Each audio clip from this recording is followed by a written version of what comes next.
Government has set into law a national target for net zero greenhouse gas emissions by 2050. And locally, there is a regional climate action plan, steered by the Hawke's Bay Regional Council's Climate Action Ambassador. Look, this was a new role created in February as part of the long-term plan, and that role is really about engaging with community, with businesses, with other councils about climate action for the region, so climate resilient development, way we can move into the future with resilience. We've set up a cross-council collaborative group to look at emissions reduction plan for the region. It's a gap that we identified really as part of this year, is that we weren't talking a lot in the region about ways to reduce our emissions. A national emissions plan has come out, but as a region we need a way forward of how we're going to respond to that national plan and adapt it for our region. In Hawke's Bay, who has the bigger role to play with respect to climate response? Councils or businesses? Oh look, I think they both have a role to play. They're a very different role though.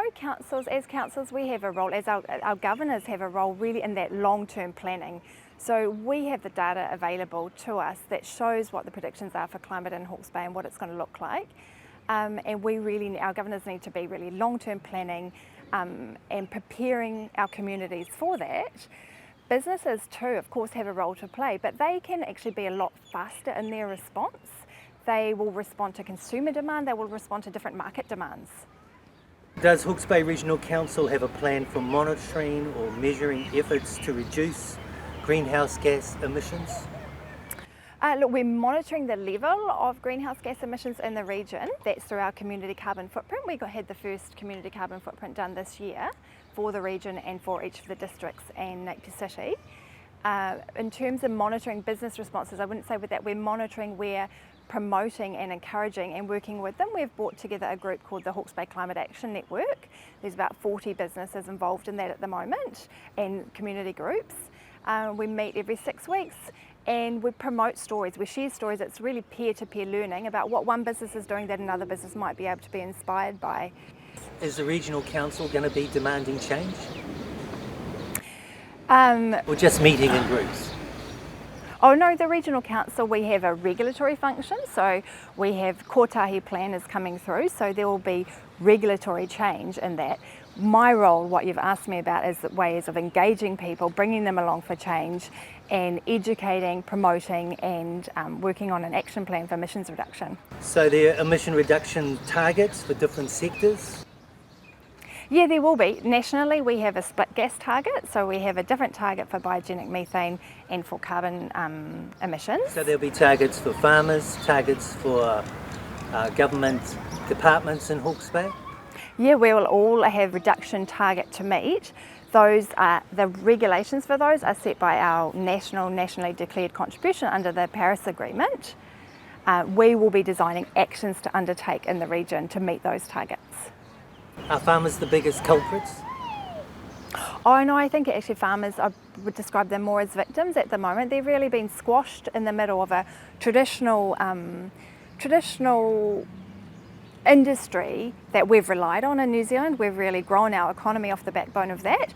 The various government initiatives have pushed into dairy or sheep over the years, or beef, and so they've followed those initiatives. And now they're feeling really victimised by the He Waka Eke Noa program and what some consumers are saying. So I wouldn't describe them in that way at all. I think there's a lot of good stuff going on in farms.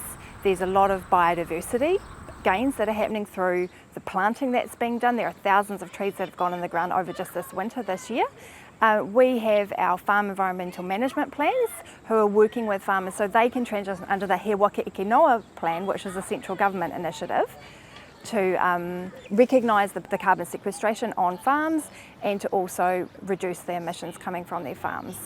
Our agricultural emissions for the country are something we need to focus on, but they're also our opportunity to do something different with our meat, and we've seen our overseas markets like Tesco in the UK recently saying that they only want to have meat that's produced sustainably.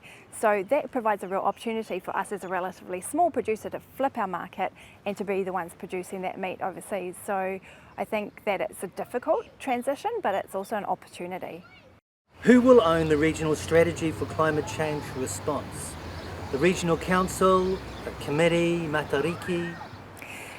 There's a proposal at the moment to set up a joint committee on climate action. Now that's going to, I understand the first meeting of that is in February 2023, and the terms of reference would be signed off then, so there would be cross-council representation on that joint committee, and that would be a natural place for the emissions reduction plan to sit.